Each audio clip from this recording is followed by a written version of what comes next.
बाकी 6800 बच्चे आपने, ये पिछड़ी जात के 6800 बच्चे, ये कुम्हार, सैनी, माली, देवण, नाई, गडरिया, बड़ी, लुहार, काची, कुशवा, साग, मौर्य, यादव, लोधी, कुर्मी, गुजर, राजभर, गिरी, गुसाई, ये तमाम जाति के लोग, भुर्जी, ये तमाम जाति के लोगों को 6800 बच्चों को आपने शिक्षक बनने से रोकने का काम किया है। इनको रिजर्वेशन सही फॉलो करके इनको 68 से बच्चों को नौकरी देने का काम करो।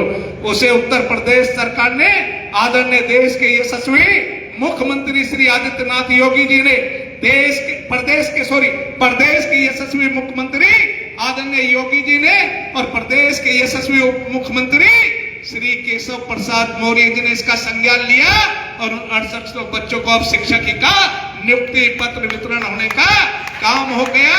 अब आप ये लगा लीजिए कि 6800 बच्चों को मास्टर बना देना ये बहुत छोटी बात नहीं है। अभी 68,500 का एक मामला है, उसमें 18,000 बच्चे शिक्षक बनने से रोक दिए गए क्योंकि अधिकारी गलत मानसिकता का बैठता है। अधिकारी ने सोचा कि ये पिछड़ी जात के लोग, ये भारतीय जनता पार्टी का बेस वोट बन गया, किसी भी तरीके से इन पिछड़ों को भगा दो तो भारतीय जनता पार्टी की सरकार नहीं बनेगी। लेकिन वो कुछ अधिकारी, उनके मंसूबे पूरे नहीं हो पाए। अभी हमने 68,500 का भी एक आदेश जो है, एक निवेदन अनुमोदन करके प्रदेश सरकार को भेजा है और मुझे पूर्ण भरोसा है आदरणीय योगी जी पे, आदरणीय केशव जी पे कि पिछड़ी जात के 18,000 बच्चे फिर शिक्षक बनेंगे। ये आपके बेटे की कलम से होने का काम हुआ है। माननीय लोकेश प्रजापति जी, नहीं कि भारतवर्ष के अंदर केंद्रीय विद्यालय, जवाहर नवोदय विद्यालय, आर्मी स्कूल, इसमें आपके पिछड़े बच्चों के लिए रिजर्वेशन नहीं था। दोस्तों, हमने 1.5 साल सुनवाई की। 1.5 साल सुनवाई के बाद भारत के सेक्रेटरी एजुकेशन, भारत के सचिव डीओपीटी, 1.5 साल हमने बुला करके उनको धमकाया, सुनवाई की, समीक्षा की। दोस्तों, धन्यवाद करते हैं हम देश के यशस्वी प्रधानमंत्री आदरणीय नरेंद्र मोदी जी का कि जब उन्होंने देखा कि राष्ट्रीय पिछड़ा वर्ग आयोग का अनुमोदन आया है, उन्होंने उसका संज्ञान लेते हुए केंद्रीय विद्यालय, जवाहर नवोदय विद्यालय, आर्मी स्कूल में 27% रिजर्वेशन पिछड़ों को प्रवेश में देने का काम किया है। और ये भारत सरकार के शिक्षा मंत्री ने ये जारी भी उसी समय कर दिया था। और इतना ही नहीं, राष्ट्रीय पिछड़ा वर्ग आयोग में लगातार शिकायत आती थी कि हिंदुस्तान की आजादी से लेकर के आज तक ये पिछड़ी जात के बच्चों को एमबीबीएस में नीट की परीक्षा में रिजर्वेशन नहीं है। जब हमने उसकी सुनवाई लोगों से निवेदन है शेयर करते रहे, जब अधिकारी आए, शेयर करते रहे, एजुकेशन आया, सेक्रेटरी आया, सेक्रेटरी यूजीसी आया, तो उन्होंने बात रखा कि सुप्रीम कोर्ट में मामला पेंडिंग है। जब हमने सुनवाई किया तो सुप्रीम कोर्ट का पेंडिंग का मामला बहाना दे करके, क्योंकि वो नहीं चाहते थे कि इन पिछड़ी जात के बच्चे भी ये एमबीबीएस एमएसएमडी बन जाए, आपका रास्ता रोक रखा था। लेकिन दोस्तों, आपके बेटे की बदौलत, आपके इस भाई की बदौलत, राष्ट्रीय पिछड़ा वर्ग आयोग की बदौलत, दोस्तों, अभी यशस्वी देश के प्रधानमंत्री जी ने घोषणा की थी कि अब नीट में 27% आरक्षण पिछड़ों को दिया जाएगा। और भारत सरकार से सुप्रीम कोर्ट में दोस्तों एफिडेविट दाखिल कराया कि आपने जो कहा था एक समिति बनाएगी भारत सरकार, वो समिति हम बना दिया है, इनका रिजर्वेशन भी लागू किया जाए। इसलिए दोस्तों, क्योंकि जब हम लोग यहाँ पहुंचे 2006 में, भारतवर्ष के अंदर 354 बच्चे IAS pre main test pass करने के बाद जब नियुक्ति देने का नंबर आया, पिछड़ी जात के 354 बच्चे जो आईएएस क्लियर कर गए, नियुक्ति पे जाकर के उनको रोक दिया गया। और रोक करके क्या कर दिया कि आपने रिजर्वेशन का गलत लाभ लिया है, इसलिए आपको नियुक्ति नहीं दी जाएगी।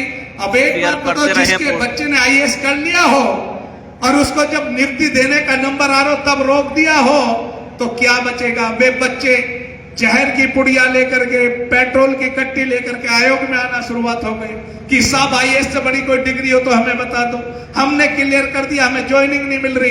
दोस्तों, राष्ट्रीय पिछड़ा वर्ग आयोग की पहल पर 54 बच्चे आईएएस हमने बनवाने का काम किया। 54 बच्चे पिछड़ी जाते हैं, आपके समाज के भी हैं। नहीं दोस्तों, क्योंकि जब भी काम करने का मौका मिला, और मैंने तो बेडंके की चोट पे बेखौफ होकर के काम करने का काम किया, क्योंकि कारण है कि अगर मुझे वहां उस लायक बनाने का काम किया गया कि अगर मैंने फिर भी इनकी बात नहीं सुनी तो फिर बेकार है, धिक्कार है ऐसी कुर्सी पर भी बैठने के लिए कि अगर वहां बैठ करके भी हम लोग काम नहीं कर सकते। इसलिए मैं आज आप लोगों के बीच में एक निवेदन, क्योंकि दोस्तों देखो देश, ये लोकेश प्रजापति मैं हर जगह कहता हूं कि लोकेश प्रजापति है, ये सारी लड़ाई घर परिवार नाली बिजली खड़ंजे सब मेरी है, ये चलती रहेगी। लेकिन ये लोकेश प्रजापति जब तक सुरक्षित है जब तक इसकी जाति सुरक्षित है, और मेरी जाति जब तक सुरक्षित है जब तक मेरा धर्म सुरक्षित है, और मेरा धर्म जब तक सुरक्षित है जब तक ये राष्ट्र सुरक्षित है, और ये देश सुरक्षित नहीं रहेगा तो धर्म सुरक्षित नहीं रह सकता, और जब धर्म सुरक्षित नहीं रहेगा तो जातियां सुरक्षित नहीं रह सकती, और जब जातियां सुरक्षित नहीं रहेगा तो व्यक्ति सुरक्षित नहीं रह सकता।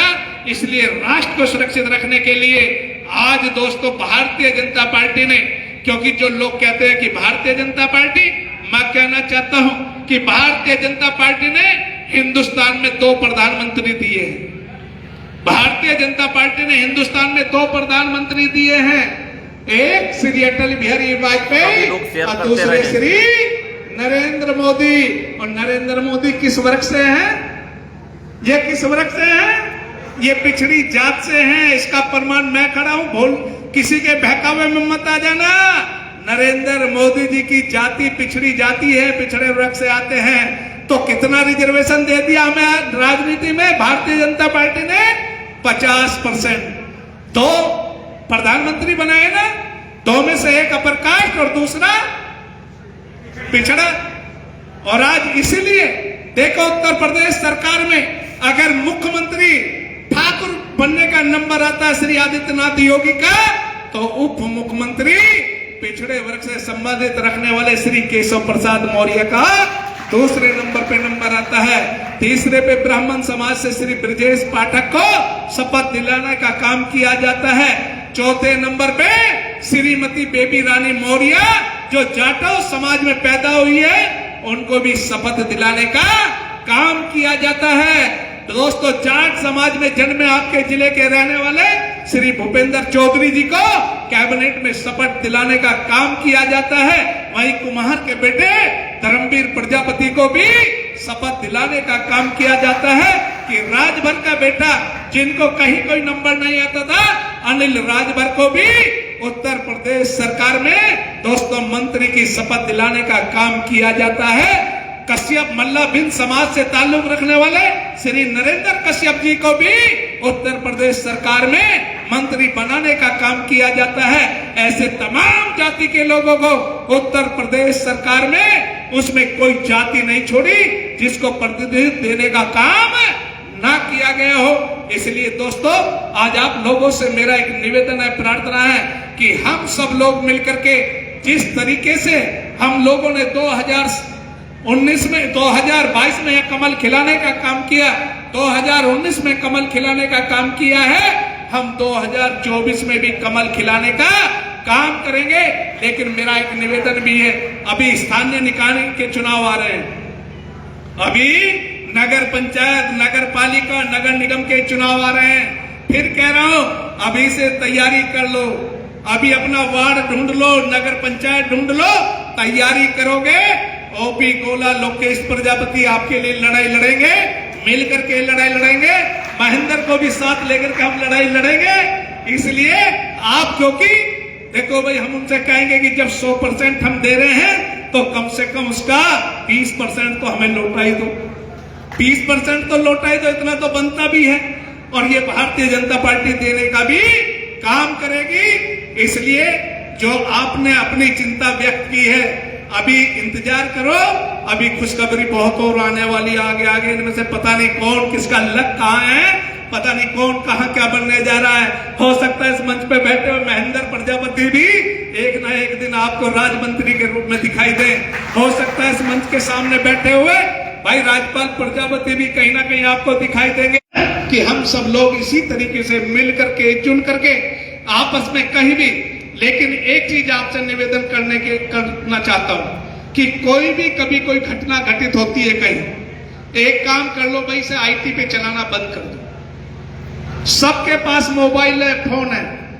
अगर आपको लगता कई बार वे घटनाएं झूठी हो जाती है और जब हम पता निकालते हैं समझ में आता है प्रजापति समाज की घटना थी नहीं, और उसको हम लोग ऐसा फैला देते हैं जैसा क्या हो गया। इसलिए देखो भाई, सभी लोगों से उसकी जानकारी, सही तथ्य उसका सोचो करो, और सही तथ्य अगर आ जाए तो तब आप लोग हमें अवगत कराओ। अब आपके सामने नन्नू जी बैठे हैं, नन्नू जी के बेटे का कत्ल हो गया है ठाकुर द्वारा में। ये नन्नू जी आए, उन्होंने, पुलिस ने केस खोल के जेल पे भेज दिए फर्जी आदमी।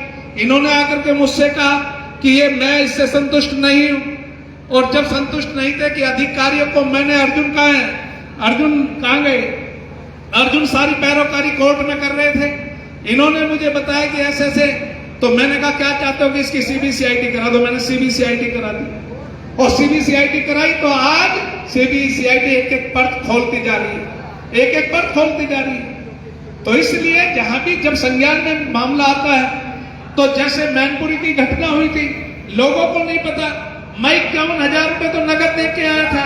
मैं खुद गया था मौके पे, 5 लाख रुपए उत्तर प्रदेश सरकार से धर्मवीर प्रजापति लेकर के उनको दे के आए, और बाद में क्या हुआ, उन्होंने समझौता कर लिया, उन्होंने समझौता कर लिया परिवार के लोगों ने। अब उसमें हमारी क्या गलती है भाई? अब हम क्या करें उसमें? ऐसी तमाम घटनाएं